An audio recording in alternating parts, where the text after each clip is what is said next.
This is Matt from New Gamer Nation here with Eric. We just took a look at Ryse Son of Rome, Day 1, Xbox One exclusive, and it looks interesting. It's fun. You know, it seems like everything we saw up to this point, minus last week, was the single player. And now we're getting a first look at the online, the multiplayer, co-op. Yeah. What do you want to tell us about the game? So yeah, obviously everything we showed before was single player, and that's very much story-based, but we wanted to come here with a really strong combat showing and let everybody know that the game is fun to play, you know, even outside the great story. So that's why we brought multiplayer. Now it's two-player, cooperative gladiator combat in the Roman Colosseum.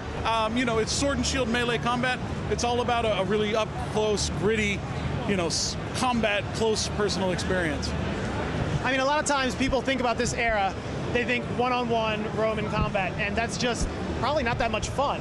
You know, having waves of enemies running at you, it seems a lot more interactive. Well, to be honest, we did a lot of research in this. And we know that historically in the Roman Colosseum, they did theme nights and they did like battle reenactments, and they did, you know, almost propaganda pieces where they would, you know, this is a great battle where the heroic Roman forces battled the evil forces of the barbarians to the north or whatever.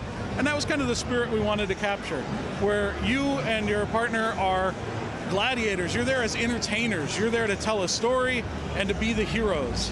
And then, of course, there's bad guys for you to defeat, and there's, you know, set pieces and all kinds of traps and environmental changes and stuff like that. But you're there as the focus of a big story experience.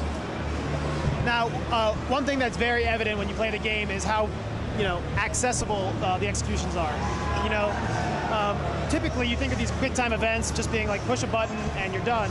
Now it looks like you can't fail an event, and it's all color based. Now how did that come out? You know, the way that works is we know that the executions, and you saw a lot of them. I know, I watched it play.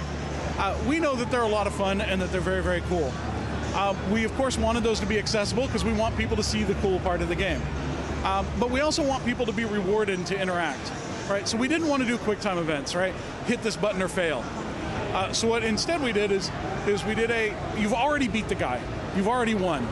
Now you can interact with it a little bit more for a bonus, but you don't have to. So we made the coloring really subtle, right? So it's if you hit the exact right timing, and of course it's all tied to the animation, right? So it's right on the cusp where you're just about to hit. Okay, then you hit the right button.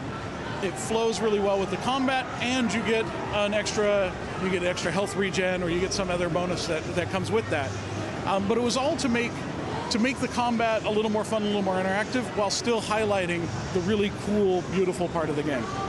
I mean, there's a lot of executions, it looks like. I mean, over 100 different executions in the game. And I mean, some of them it looked like you could almost interact with your partner.